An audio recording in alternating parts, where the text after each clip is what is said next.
Hey y'all, and welcome to Monner's Market, and welcome to my farmhouse country kitchen decor. Very easy to make DIYs. That's exactly what I'm bringing you today, and I'm going to jump right into it. I'm not even going to play around. Let's get into DIY number one. So for DIY number one, I'm going to make this gorgeous cutting board that I just got in my haul from Woodpecker Crafts. It is very large, very thick, and it is made of excellent quality. I'm going to take my antique wax and give it a really good coat on the top and the bottom and the little edges. And once I get all of my antique wax on, you know the drill, I'm going to take a wet baby wipe and wipe it back off, bringing out that gorgeous, gorgeous wood.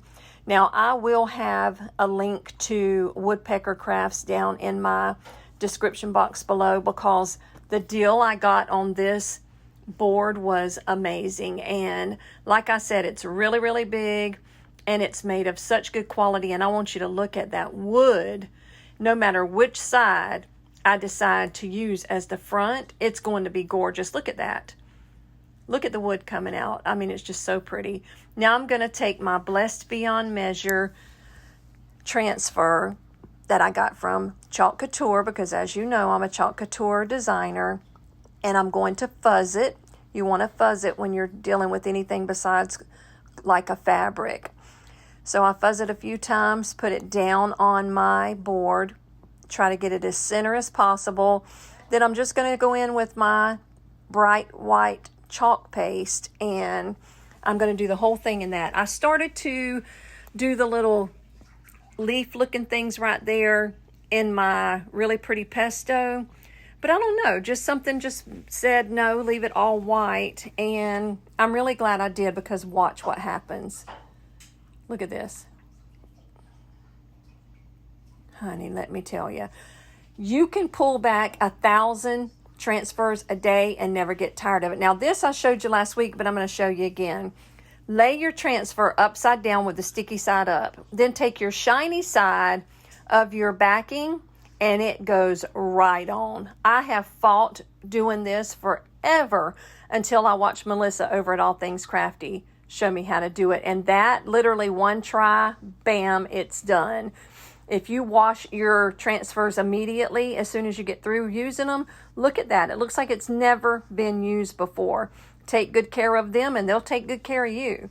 Now, these beads, the browns, the whites, the blacks, and the natural, are all Dollar Tree. The reds are from Amazon. I can actually link both below. Now, I'm going to be doing a giveaway of 1 pack of each. The red, not the red, the white, the brown, the natural, and the black. So stay tuned for that. Here, I'm just taking some tape, and I am putting it around the tip end of my twine, because that's going to firm up that twine, and it's going to keep it from shedding and shredding apart when you're trying to get your beads on there. I'm just going to do a brown, a natural, and a white twice. Tie it at both ends. Now you want to make sure you get a pretty good little knot. I usually tie it 3 or 4 times to make sure my knot's big enough to hold my little beads on. And I'm just going to use them as a little tassel. And if you've watched my channel for a while, you know I love the beaded tassels. And I'm just going to, like I said, tie a really good knot at the end of the bottom and the top. And I'm going to do that twice. Once I get them done and get them ready, I'm going to go in and make a finger bow. And making a finger bow is super duper easy. And why do they call it a finger bow? Because you literally make it on your fingers. Now, you can use something besides your fingers. You can use a piece of cardboard, or I've used, what are they called? The scrapers for like your Cricut scraper. Anything that's hard enough to keep it firm will work. So you'll see me in just a second take the yarn, the twine, put it on my hand. Hang on, let me slow down. That's just my little tassels. Oh, I forgot about this part. See, I'm getting way ahead of myself. Here I'm just putting a tiny little piece of glue, and I'm going to wrap it around 1, 2, 3, 4, 5 times. And I'm going to go back around to the back and glue it down. And that just gives it a little bit of character, something to look at, something to draw your eye to. Cut it off. Now I'm going to make my little finger bow. Gosh, if I could get my brain to work. Literally, look, just wrapping. And now what I cut off was the tip end that had the tape on it. So I'm just wrapping it around. You can do 10, 15, 20. It don't matter. However big you want it, you just keep wrapping it. Or if you want it small, just do it 3 or 4 times. And then you kind of grab it in the middle, take another loose piece of twine and tie it right in the middle. I always tie a knot. And then once you get your knot tied, you're done. And you've got you a cute little bow that you can either leave just like it is, or you can sort of fluff it out and make it a little bit bigger and wider.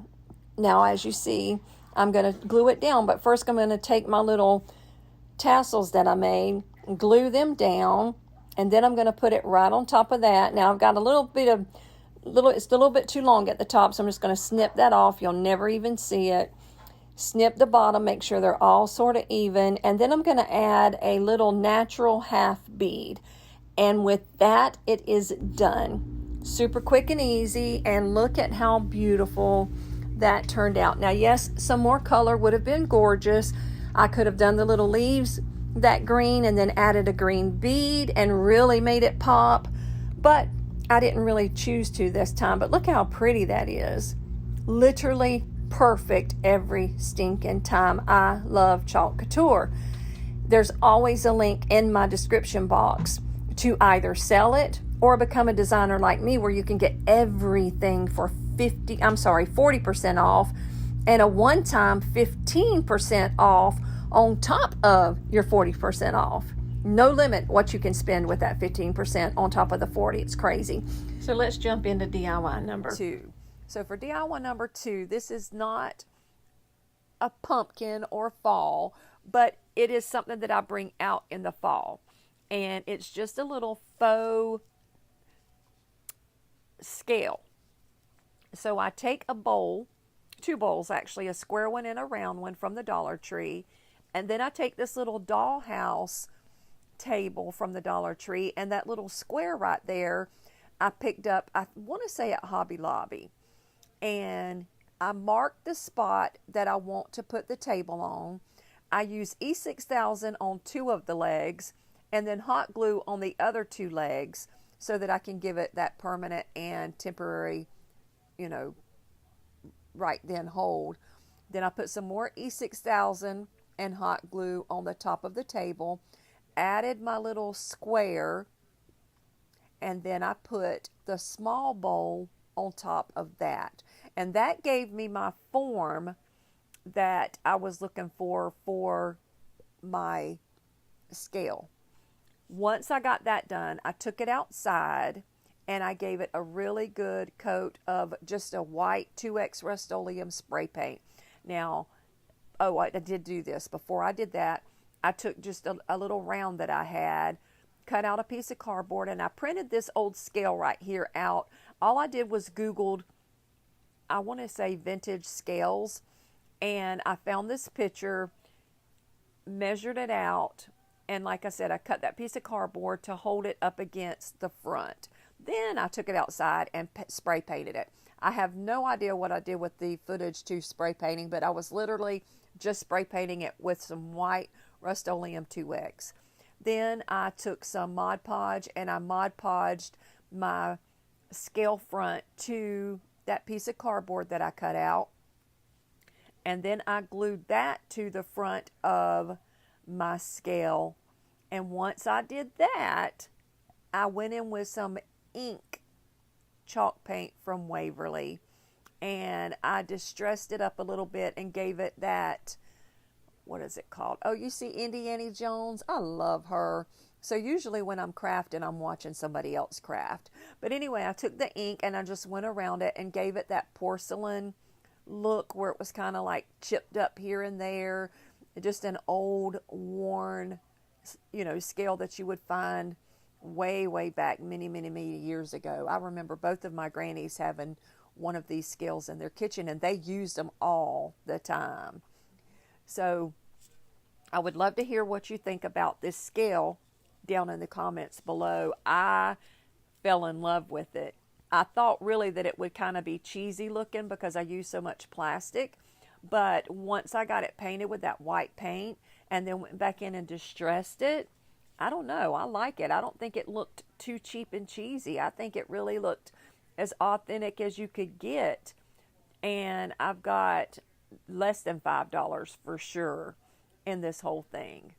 So make sure you leave me a comment down below and let me know what you think about my little faux scale. Once I got it finished, I took some, what is that stuff called? Reindeer moss. That's what it's called, reindeer moss. I put some reindeer moss down in the top of the bowl, and then I just added these little buffalo checked pumpkins inside of it, and I think it was the perfect little addition to my scale. So let me know what you think about how my little scale turned out and how you like the little pumpkins that are inside of it. Now, I could have done something to make those little pumpkins look a little less cheap, I guess, but it is what it is, and I was trying to get this video out for you to watch. So down in the comments, let me know what you think about my scale, and if you like what you see so far, reach over and give me a big thumbs up. That really, really, truly does help to support my channel. It lets YouTube know that somebody's actually watching me and that you like what I'm doing. So now let's jump on over into DIY number 3. Oh no, wait, before we do that, I want to show you a different way that I styled this. I did it with lemons too, and I love that.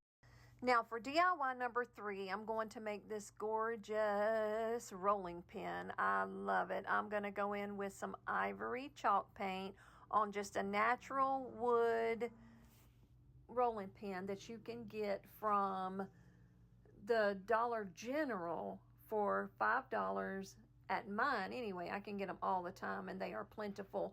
This one I happen to have had for a very long time.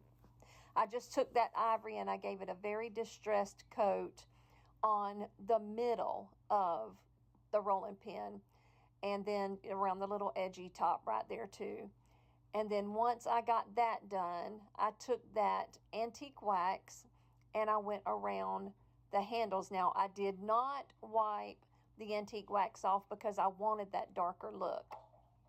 And you can do that. I don't know if I've ever said that before, or if you, I'm sure you probably knew that, but you don't have to wipe it back off like I do. I just like the way it brings wood out in certain things. But this I wanted to leave like that. Now I'm going to set that aside, let it dry, and then look at this, y'all.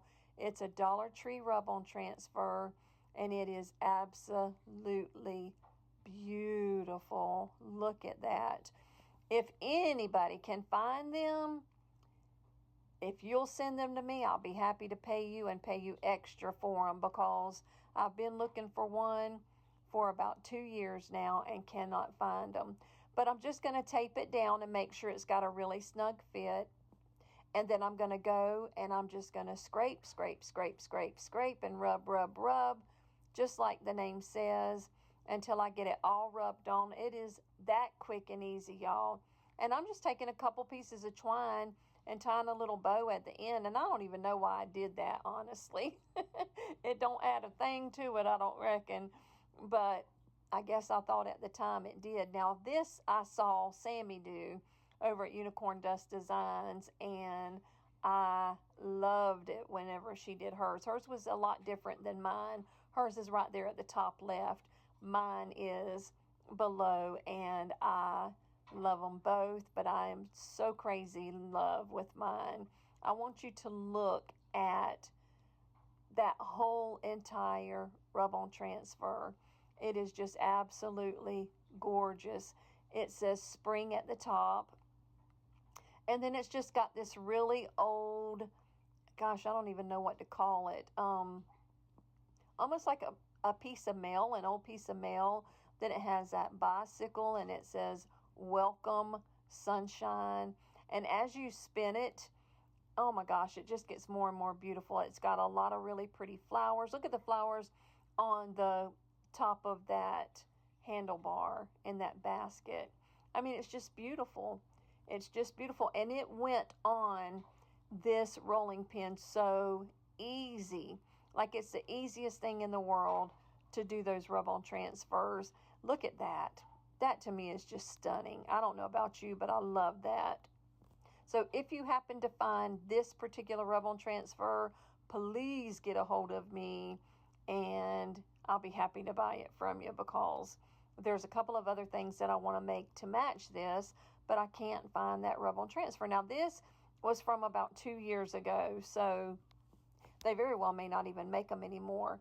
But even if you can find something that's close to this, it don't have to be like the same design, but something that's a full page rub-on transfer, let me know. I would love to know if they are coming back out with them. I find a lot of the rub-on transfers that are like letters and stuff, but never the gorgeous images like you see here. So let me know down in the comments below what you think about my third DIY. And I'm going to show you my final reveal of literally everything together like I always do. And as always, let me know which one was your favorite and what you think about all of them. I think, oh man, which one's my favorite? Maybe the rolling pin. That's a hard one. Probably the rolling pin is my favorite. However, the quality of that cutting board right there is ridiculous. And I love my little faux scale. I almost forgot the name of it. Now, the scale and the rolling pin are old, but the other thing is new. But like I've said before, when I show you some older things, I made those when my channel was so new, like literally nobody saw these. I mean, maybe 100, 200 people, if I remember right, saw them.